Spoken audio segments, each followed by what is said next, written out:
नमस्कार। दुनिया भर में आजकल तनाव बहुत ज़्यादा है और ख़ास तौर पे अगर हम देखें तो अमेरिका, ईरान और इजराइल के बीच जो हाल में हुआ है उसने चिंताएं बढ़ा दी हैं। हाँ, बिल्कुल। जो रिपोर्ट्स और एनालिसिस हम देख रहे हैं उनमें ये चिंता साफ झलकती है।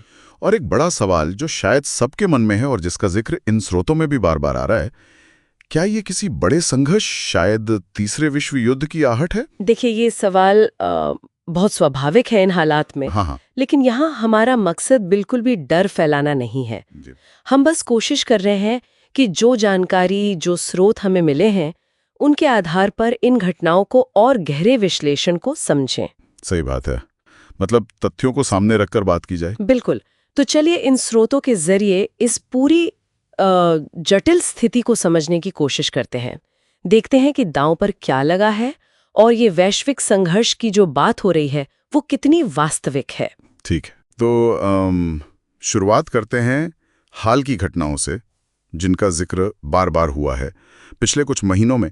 जैसा कि कई रिपोर्ट्स बता रही हैं, इजरायल और ईरान के बीच टेंशन एकदम चरम पर पहुंच गई। पहले सीरिया में वो संदिग्ध इजरायली हमला हुआ, फिर एक ईरानी मिलिट्री बेस पर अटैक हुआ जिसमें जानें गई। हाँ, और उसके बाद ईरान का जो रिएक्शन था, हाँ वो अभूतपूर्व था। सीधे इजराइल पर मिसाइलें दागना। बिल्कुल। और फिर इजराइल ने भी जवाब दिया और वो जवाब भी काफी जोरदार था। सही कहा।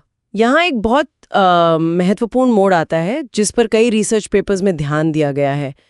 वो है अमेरिका का खुलकर इजराइल के पक्ष में आ जाना। हाँ, ये बहुत अहम था। सिर्फ डिप्लोमेटिक सपोर्ट नहीं, बल्कि जैसा दस्तावेजों में लिखा है, नेवल फ्लीट भेजना, इंटेलिजेंस शेयर करना, इसने पूरी सिचुएशन को नाटकीय रूप से बदल दिया। तो मतलब एक तरफ ईरान और उसके जो सहयोगी हैं जैसे हिजबुल्लाह या हूती, हाँ, जिन्हें ईरान से समर्थन मिलता है, ऐसा रिपोर्ट्स कहती हैं। और दूसरी तरफ इजराइल और अमेरिका।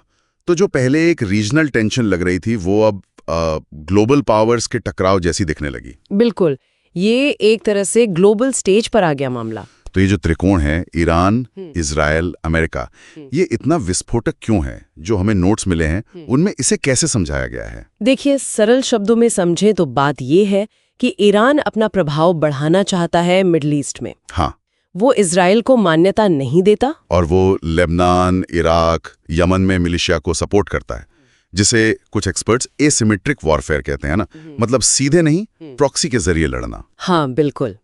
एक तरह से अपना दबदबा बनाने की कोशिश। दूसरी तरफ इजराइल है, वो अपने पड़ोसियों से घिरा हुआ महसूस करता है। और ईरान का न्यूक्लियर प्रोग्राम, जिसको लेकर रिपोर्ट्स हैं कि वो हथियार बनाने के काफी करीब है। उससे इजराइल अपने अस्तित्व के लिए खतरा मानता है। सही। और इजराइल का ये संतैल भी साफ है, जैसा सूत्रों में लिखा है कि वो ईरान को न्यूक्लियर वेपन बनाने से रोकेगा, चाहे उसके लिए मिलिट्री एक्शन ही क्यों न लेना पड़े। और फिर तीसरा कौन है? अमेरिका, इजराइल का सबसे बड़ा साथी और 1979 की क्रांति के बाद से ईरान का प्रतिद्वंदी। उसके अपने स्ट्रेटेजिक इंटरेस्ट हैं इस रीजन में। और अगर हम इसे बड़ी तस्वीर में देखें, जैसा कई एनालिसिस में कहा गया है, अमेरिका की सीधी मिलिट्री इन्वॉल्वमेंट जो है वो इस खेल के दांव को बहुत ऊंचा कर देती है।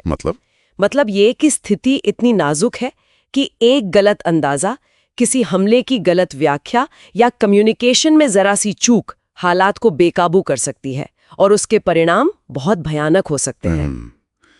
तो अब आते हैं उस बड़े सवाल पर जो हर जगह पूछा जा रहा है, क्या ये वर्ल्ड वॉर 3 है? क्या तीसरा विश्व युद्ध शुरू हो गया है?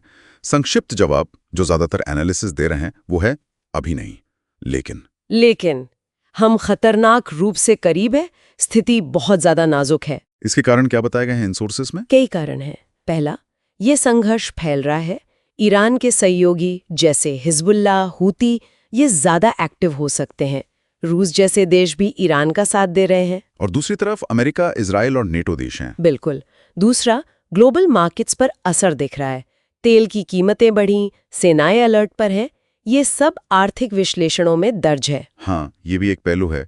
हालांकि कुछ स्रोत ये भी कहते हैं कि शायद आर्थिक मजबूरियां ही रोक ले बड़े टकराव को, जबकि कुछ मानते हैं कि विचारधारा और इज्जत का सवाल ज्यादा भारी पड़ेगा। और सबसे चिंता की बात यह है कि फिलहाल कोई भी पक्ष आसानी से पीछे हटने को तैयार नहीं लग रहा। यहाँ सवाल उठता है कि क्या संयम की कोई गुंजाइश बची भी है? तो आगे क्या हो सकता है? इन विश्लेषणों के आधार पर क्या रास्ते दिखते हैं? मोटे तौर पर 2 रास्ते नजर आते हैं। एक तो है कूटनीति का, मतलब बैकडोर बातचीत, ग्लोबल प्रेशर, सीज फायर, शायद सैंक्शंस का इस्तेमाल। हाँ, जिससे मिलिट्री टकराव टाला जा सके।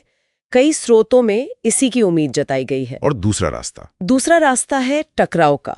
अगर ईरान बड़ा हमला करता है या इजराइल कोई बड़ी कार्रवाई करता है और अमेरिका सीधे इन्वॉल्व हो जाता है, तो फिर दूसरे देश भी इसमें खिंच सकते हैं। कुछ विश्लेषण तो ये चेतावनी भी दे रहे हैं कि स्थिति दिनों या घंटों में बदल सकती है। बिल्कुल, ये स्थिति बहुत तेजी से बदल सकती है। इसकी अर्जेंसी को कम नहीं आंकना चाहिए। अगले कुछ कदम बहुत निर्णायक होंगे। तो हमें किन चीजों पर नजर रखनी चाहिए? क्या संकेत हैं जिन पर ध्यान देना जरूरी है, जैसा इन नोट्स में बताया गया है? कुछ मुख्य बातें हैं, जैसे क्या ईरान या उसके सहयोगी अमेरिकी ठिकानों पर हमला करते हैं? ये एक बड़ा एस्केलेशन होगा। अच्छा, और क्या हिजबुल्लाह जैसे रीजनल ग्रुप पूरी तरह से इस लड़ाई में कूद पड़ते हैं? क्या रूस या चीन जैसी दूसरी बड़ी ताकतें सीधे तौर पर शामिल होती हैं? और सबसे जरूरी शायद, क्या बड़े नेताओं के बीच बातचीत के रास्ते खुले हैं या कम्युनिकेशन बंद हो गया है? हाँ, ये बहुत महत्वपूर्ण है। डिप्लोमेसी चलती रहनी चाहिए।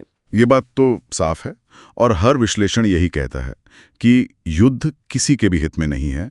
आज के जमाने में इतने आधुनिक हथियारों के साथ इसके परिणाम सोच से भी ज्यादा विनाशकारी होंगे। उम्मीद तो डिप्लोमेसी और समझदारी पर ही टिकी है, लेकिन जैसा हमें मिले स्रोतों से साफ है, स्थिति बेहद गंभीर है और अनिश्चित बनी हुई है।